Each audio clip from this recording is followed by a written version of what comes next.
Assalamualaikum warahmatullahi wabarakatuh. Saya Azka Katrah Nadia dengan NIM 2011102413195. Di sini saya akan merangkum materi dari pertemuan 12 PSG langsung metode bioklinis.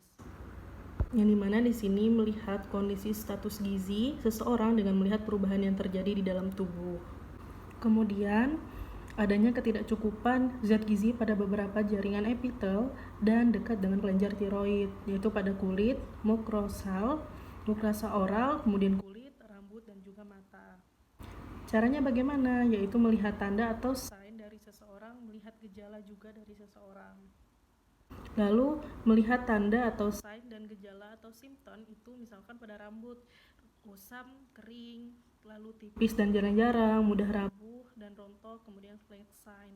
Baru pada wajah perubahan warna kulit, moon face, kering selaput matanya, bintik bitot, dan juga kornea kering.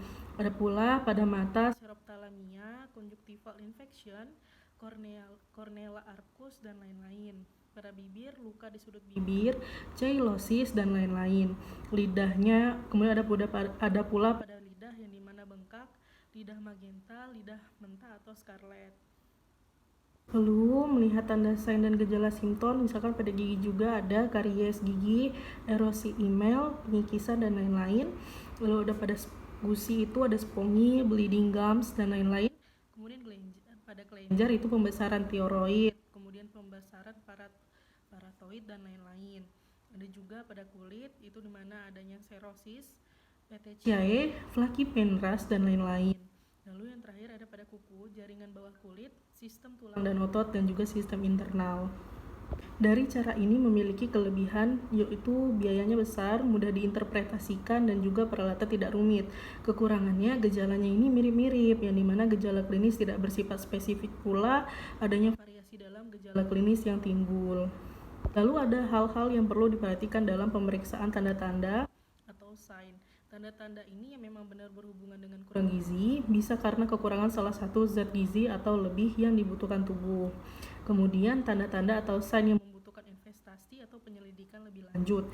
Tanda-tanda ini mungkin oleh karena gizi salah satu, mungkin gizinya salah, atau mungkin oleh faktor lain seperti kehidupan di bawah standar atau miskin, kemudian buta huruf, dan lain-lain.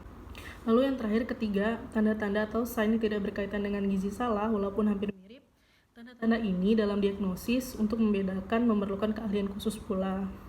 Lalu pemeriksaan lain dapat dilakukan dengan melihat medical history seseorang atau rekam medisnya.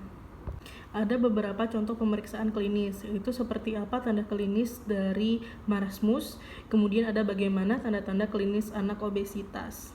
Tanda klinis pada marasmus itu ditandai dengan berat badan yang sangat kurus, baggy pain, iga gambang, dan manifest. Lalu ada pula tanda klinis dari obesitas itu hiperpigmentasi di daerah kuduk, lipatan ketiak, dan lipatan paha. Iritasi dan lecet di daerah lipatan atau intertrigo furunculosis. Lalu ada blown disease atau kaki pengkor, dan lain-lain. Lalu ada PSG langsung metode biokimia. Lalu ada PSG langsung metode biokimia, yang dimana pemeriksaan dengan menggunakan spesimen pada jaringan tubuh secara laboratoris atau menggunakan laboratorium pada darah, jaringan hati, urin, dan feses.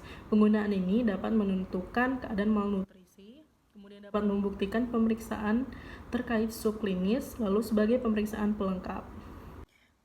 Pemeriksaan biokimia dilakukan terutama untuk mendeteksi keadaan defisiensi zat gizi subklinikal, artinya sudah mengalami kelainan biokimia namun tanpa tanda-tanda atau gejala klinis. Bahkan dalam penilaian status gizi dengan cara pemeriksaan secara biokimia sering memerlukan peralatan yang hanya ada di rumah sakit atau puskesmas, sehingga sulit terjangkau oleh penduduk yang tinggal jauh dari sarana kesehatan. Umumnya, pemeriksaan biokimia digunakan untuk melengkapi metode lain dalam penilaian status gizi.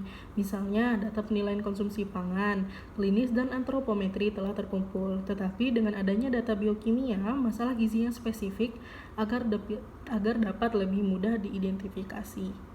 Lalu kemudian ada PSG langsung metode biofisik, yang dimana melakukan penilaian status gizi dengan melihat kemampuan fungsi jaringan dan perubahan struktur dalam tubuh.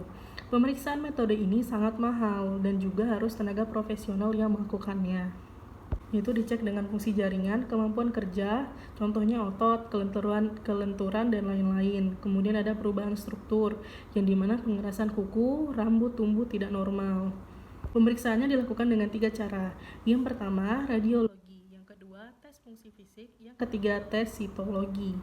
Sekian rangkuman materi dari pertemuan 12. Assalamualaikum warahmatullahi wabarakatuh.